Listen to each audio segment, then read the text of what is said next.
What's going on, YouTube? So this is going to be a really important video. This is a notepad video, guys.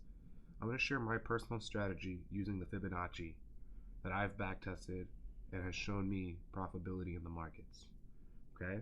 What I'm going to show you is not some original work of mine. Everybody has a course on Fibonacci. But the way I'm going to explain it is going to help you to make money this week, next week. This works on news. This works on gold. This works on US 30. Any market that's in Forex that you can trade, this works on. The market is Fibonacci. Now, because the market is Fibonacci, as smart money traders, the most important thing is how we frame our setups from the higher time frame down to the lower time frame. So in order to master Fibonacci, you have to understand how to use the ICT optimal trade entry correctly. In this video, I'm going to give you a checklist to give you the most high probability setups possible so that you can start making money today. Without further ado, let's get right into the video. Let's go. Okay guys, the first thing we're gonna do is throw on the monthly order block. Why? Because this area right here, after running these stops right there, provided a strong support. We had a sell candle into a buy candle, creating an order block, and that is very important to know. So we got that on there. We're now going to jump down to the daily time frame. On the daily time frame, fam, there's going to be two things that I want to bring to your attention, okay? The first area is right here. You see this fair value gap from here to here? It was filled here. We're going to throw that on the screen, and we're also going to throw another box from this wick to that wick, which was a buy side inefficiency, sell side imbalance, okay? So, and we're going to label them. So we're going to throw those two things on the screen. All right, now the reason why I call them SIBI and BISI is exactly this. A BISI is a buy side inefficiency, sell side imbalance. A SIBI is a sell side inefficiency, buy side imbalance.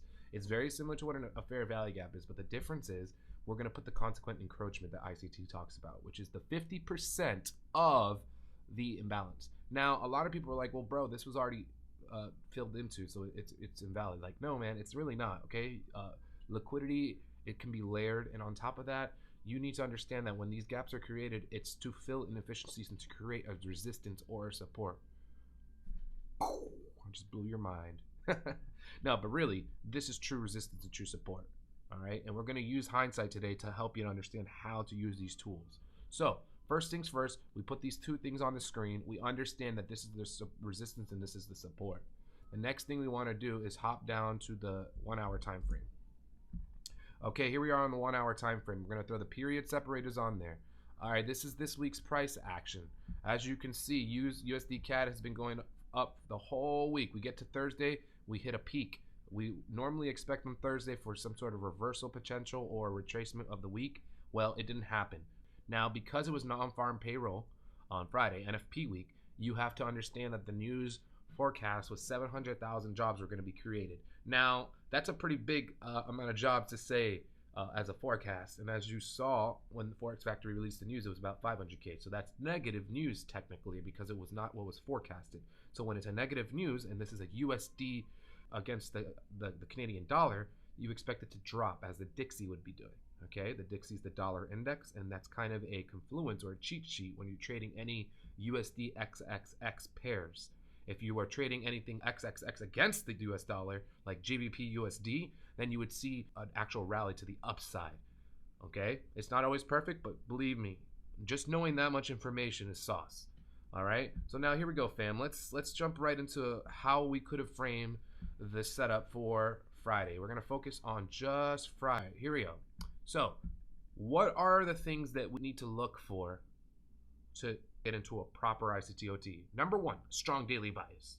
Number two, a confirmed likelihood that London or early New York open kill zone has established the high or low of the day. Number three, you want to see that the previous day lower high has not been taken. Okay. Number four, there has to be room in the daily range to unfold in the direction that you see price going in. Then you can jump down to the 15.5 after you've done your higher time frame analysis and find your ICT optimal trade entry. Okay, so let's look at what's going on here. Number one, we were bearish because here's the previous day buy stops ran into 1 hour fair value gap in the consequent encroachment of the daily SIBI. That's good. Number 2, Judas swing. False move, running the buy stops. Number 3, Friday reversal likely due to what? We are in a premium. We've been buying all week. We have forecasted news. We're bearish on the day. We wanted to see a break of structure. Okay. Now, next thing we do, down to the 15-minute time frame. Odds were not totally in your favor from midnight to 3 a.m. Right? This short right here, you could have shortened it. Would have been great in hindsight, but it wasn't in your favor yet. When it broke this structure right here and pulled back, this was an entry into an imbalance. Okay. Still, it was a break of structure. It was only a small displacement. All right. So you're still not super high probability, and it's not your OTE yet. Now, let's go down our next part of our list. Did you see sell stops intact still by the end of London session? Yes, right here. Sell stops intact. Okay. So we had relative equal lows to target. Well, how do we know for sure? We had the banking level 1.24200 and 1.24 that were clearly ran. We had the optimal trade entry from this high to this low. Did we not? Remember? From this high to this low, we had optimal trade entry. Why was it high probability? Because we had a break of structure here, we had a break of structure here, and then right here, we had our most important break of structure. So this pullback right into the non-farm payroll news release was OTE. Okay. Where was the next OTE? Right here. Why? Because we had a manipulation right here during the non-farm payroll release, and then we had a pullback into the mitigation block, which is where the break of structure was, and then it fell. Okay, so at the banking levels too, at 1.24 and 1.24200. Okay, so we've confirmed that our bias was strong based on the Judas swing. We've confirmed that there was a likelihood that London and New York established high of the day due to the Judas swing. Okay, we had previous days low that were intact.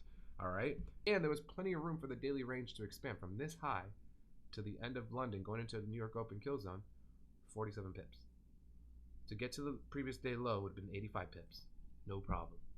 Okay, you had 2 OTEs, fam, one right here and one right here.